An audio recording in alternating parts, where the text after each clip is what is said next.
Nuestro próximo invitado. Nuestro próximo invitado, hay que decirlo todo, es el doctor Javier Quintero, director de SICKIDS, que mal lo digo, SICKIDS, centro especializado en psiquiatría y psicología, que va a hablar hoy con nosotros de hipocondría. Eso que Molière, que hemos citado, llamaba el enfermo imaginario. Por cierto, siempre cito lo del centro especializado en psiquiatría y psicología, que me olvido casi siempre que también es jefe del servicio de psiquiatría del Hospital Universitario Infanta Leonor. Muy buenas tardes, don Javier Quintero. Muy buenas tardes, ¿cómo estamos? Muy bien. ¿Qué nos puede decir sobre el hipocondríaco? ¿Es un enfermo el hipocondríaco? Hombre, sin duda alguna tiene una enfermedad. Lo que pasa es que no es la enfermedad que él cree tener, o las enfermedades que él cree tener. Es decir, realmente lo que tiene él es un fondo de una excesiva preocupación, una ansiedad que le descontrola y que le lleva muchas veces a pequeños síntomas, estar demasiado atento a las señales que nuestro cuerpo nos va ofreciendo, y a cada una de ellas le ofrece un valor de síntoma, y luego tiene y necesita la búsqueda de la ayuda para que alguien le clarifique si es una enfermedad grave o no. Sí. Y le lleva recurrentemente a la búsqueda de diferentes médicos especialistas, en la búsqueda de un síntoma que no está ahí, que no tiene origen en el corazón o en el estómago. Doctor Quintero, a lo largo del programa hemos hablado con especialistas en el tema, pero queremos también conocer su opinión. Para usted, ¿cuáles son las causas principales de este trastorno? Hay muchas causas. Es decir, realmente para algunos pacientes se comportan prácticamente como si fuera un trastorno obsesivo. Es decir, ellos viven obsesionados sobre los síntomas. Para otros llega casi a un punto mucho más exagerado, mucho más de difícil interpretación y veríamos en otro modelo diferente de explicación, más en un mundo a veces casi sobrevalorado, o incluso puede llegar a ser delirante en alguna ocasión. Y hemos podido conocer aquí esta tarde de Rebotica que existen varios factores externos, como la depresión, que influye decisivamente en este tipo de hipocondrías. Por su consulta, ¿pasan muchos casos? Es cierto que no es habitual que el paciente acuda a nuestras consultas, digamos, de motu propio, ¿no? Suele ser derivado muchas veces por el médico de familia, que ha ido siguiendo y buscando, haciendo una labor de despistaje de un síntoma, y se la lleva a hacer muchas pruebas, y luego otro, y después de mucho tiempo y pruebas complementarias, dice, mira, voy a hablar con el psiquiatra a ver si es capaz de echarte una mano. Habitualmente el paciente viene como receloso, como enfadado, ¿no? Me tratan de loco cuando yo lo que estoy es enfermo, ¿no? Pero sí es cierto que es un paciente que lo que tiene que es que encontrar el origen de sus síntomas, de sus dolencias que siguen allí, no en donde está el síntoma, sino probablemente en algún cuadro emocional, en algún cuadro obsesivo, en algún cuadro ansioso. Sí, pues hablando de eso, ya no como paciente, sino como familiar, ¿qué señales, ya no digo qué síntomas, qué señales nos deben alertar de que estamos al lado de una persona con este trastorno? Hombre, suele ser la típica persona que está constantemente hablando de su salud. Es decir, está constantemente hablando del síntoma, la dolencia, el malestar, y ahora voy al médico y me han pedido una prueba y la prueba no tiene ningún hallazgo patológico, y de repente al tiempo tengo otro síntoma y voy a otro médico, y empiezo a ir de una a otra buscando esa ayuda que no soy capaz de encontrar de otra manera. Y al final, evidentemente, la vida del paciente acaba casi girando en torno hacia sus propios síntomas, ¿no? ¿Cómo podemos distinguir, doctor Javier Quintero, entre una llamada de atención o un problema de hipocondría? Uno lo podríamos denominar más el espacio.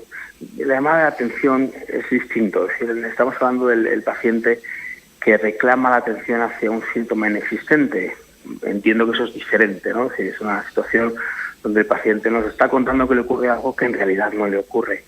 Y otra cosa diferente es el hipocondríaco, que sí tiene esa enfermedad, que sí tiene esos síntomas, y que en realidad en un momento determinado lo que le dificulta notablemente es el cómo manejarlos, ¿no?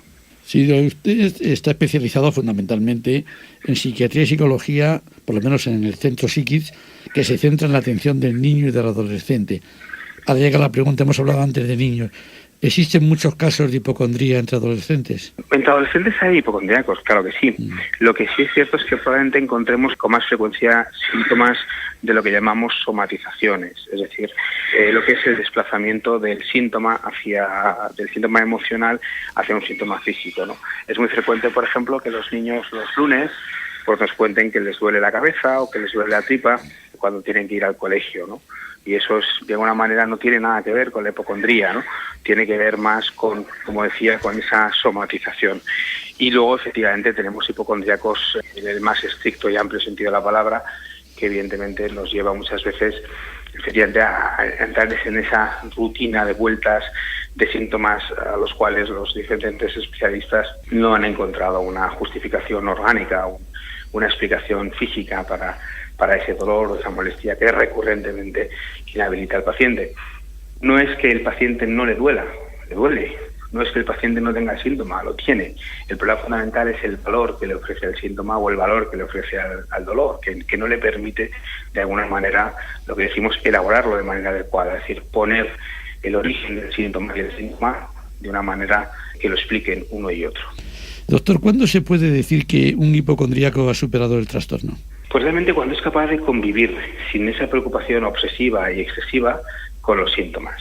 Es decir, de lo que el paciente es capaz en un momento determinado, pues como todos. Es decir, en algún momento determinado pues me puede doler la cabeza porque estoy más cansado, porque he dormido peor, pero eso necesariamente no me lleva a estar obsesionado en si tengo o no tengo un cáncer en el cerebro, ¿no?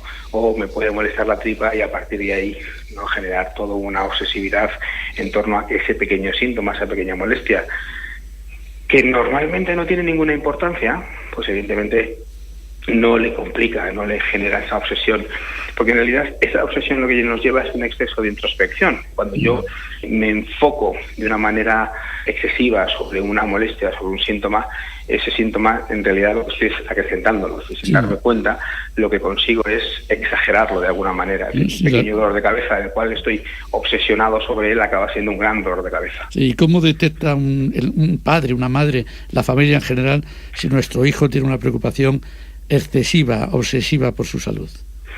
Un niño, un adolescente tiene que tener un repertorio amplio de temas sobre los cuales hablar. Que realmente puede tener un problema de salud y comentarlo, pero también tiene que tener de alguna manera otros síntomas importantes, otros temas de conversación importantes en su vida, ¿no?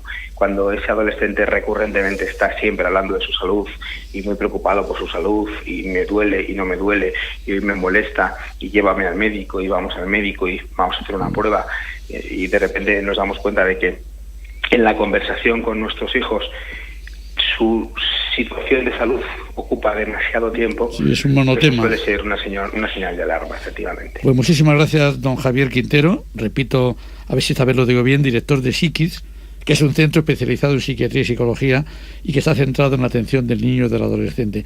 Muchas gracias por su colaboración, por su contribución a este tema que tenemos hoy de la hipocondría. Y hasta la semana que viene.